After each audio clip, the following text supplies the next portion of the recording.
holding our fear in one hand, but in the other hand, we have to keep doing the kingdom work of planting our apple trees. Last week, Dr. Lohr shared a strategic plan for Hartford Seminary, and I think our reactions can be summed up the same. We have a little bit of fear in one hand, lots of questions. What's going to change? How will it impact me personally? Can we do it? But on the other hand, there was a spark of hope. The world needs what that plan delivers. And alongside our fear, we hold space for that hope and that excitement. I'd like to share a few things that are giving me some hope right now. Some of you shared, and I've got a couple of pictures. The beautiful people of Italy stepping out onto their balconies to join their voices in song together. And Susan mentioned this is happening in the West End of Hartford, too.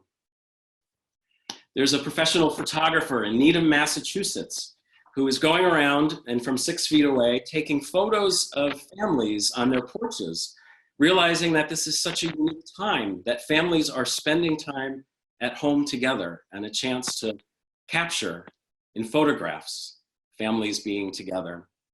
These are my great twin nieces. They are completely oblivious to what's happening. They're celebrating their first St. Patrick's Day in this photo. And despite everything happening in the world, they're learning to crawl. And so photos and videos of them give me great joy. This is a tree I saw yesterday in West Hartford, that despite our dormant landscape underneath the surface, new life is about to bloom. Or maybe you've seen some of this chalk work that children are doing all over the country. I saw this yesterday in Elizabeth Park. Kids are writing hopeful messages to share with the world. These are just a few of the things that are giving me hope. So what I'd like to say is we need to keep planting our apple trees. This is one of those times in our lives and in history where our actions are bigger than ourselves. We have a chance to do something for someone else. Staying home may save a life that we never see, that we never have a chance to know, but we are participating in something greater, a greater good that we may never get to witness. I read a story recently that when the Apollo 13 oxygen tank failed and the lunar module was in danger of not returning to Earth, Gene Kranz, the lead flight director, overheard people saying that this could be the worst disaster that NASA had ever experienced. And he's rumored to have responded, "With all due respect, I believe this is going to be our finest hour." So friends, let's imagine that we can make this, people of faith, Hartford Seminary colleagues and friends and colleagues, professors, all of you, if we could make this truly our finest hour.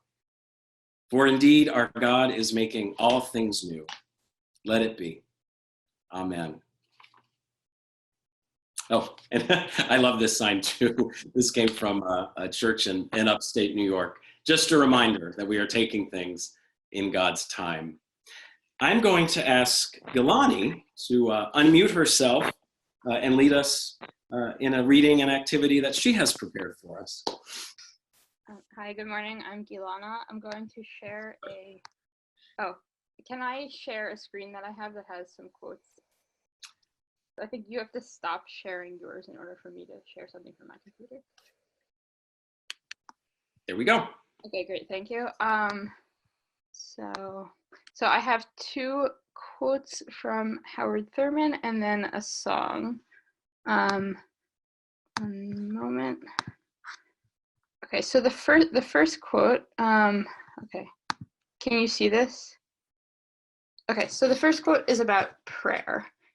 And Thurman says, "Prayer often yields a buoyancy and joyousness of spirit as the overtone of a relaxed confidence in God." And I find this meaningful because I find it difficult often, not only in these circumstances, but sometimes also in general circumstances, to have this kind of confidence in God that Thurman mentions. But I find that sometimes I can kind of envelop myself in prayer, and prayer and its buoyancy and joyousness of spirit, as Thurman writes, can kind of bring along with it, and without even realizing it, you kind of express this relaxed confidence that can give you hope. So I thought that was just it's just a quote that stood out to me in reading I've done, that can kind of provide some intention as people engage in various kinds of prayer. And then the other quote, Thurman is writing about, he's mentioning how sometimes people need to be cared for by medical professionals in hospitals, or in other settings away from their family. And he's not saying this is a bad thing. He's all for professional medical care, but he says that this means that all of the experience of tenderness that comes from having to care for the sick is denied us. The care of the sick often purges the life of self-centeredness and hardness of heart. So he's highlighting the way in which caring for the sick can really make someone more compassionate and more empathetic. And in the current pandemic, it's really difficult for people who are not doctors to be caring for sick directly, and even for doctors to have to wear protective gear and not really be interacting with their patients in a kind of human way. But we have to remember that these means that we're taking are ways of caring for the sick. And I think we need to, that it can be helpful to kind of bring this intentionality of purging oneself of self-centeredness and hardness of heart to these practices of physical distancing and all these precautions that we're taking, which really at the center of it are all in order to care for the sick and to care for one another. And then the song that I have to share is also about healing. And it comes from a verse in the book of Numbers, chapter 12, verse 13, where Moses's sister Miriam has come down with the biblical disease tsarat, this kind of scaly condition.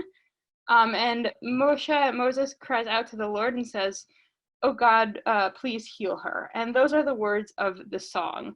And this biblical condition of tsarat was a condition in which people were isolated when they had it, and they were sent away.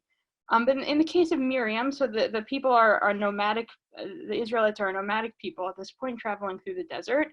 And so Miriam, as you see in verse 15 at the bottom here, was shut out of the camp for 7 days, but the whole people stayed in one spot until she was healed. So she had to be isolated, but everyone else didn't just keep on living their lives normally and keep on moving.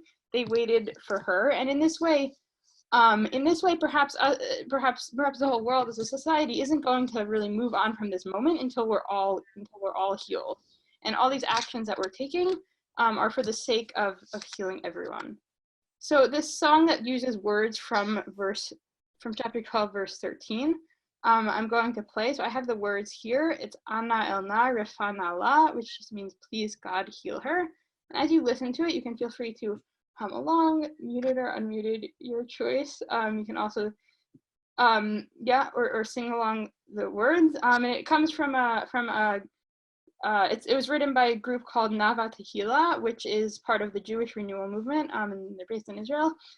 And it's kind of a meditative, sort of repetitive song. So I'm going to play it for a few moments. Yeah.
Okay, thank you.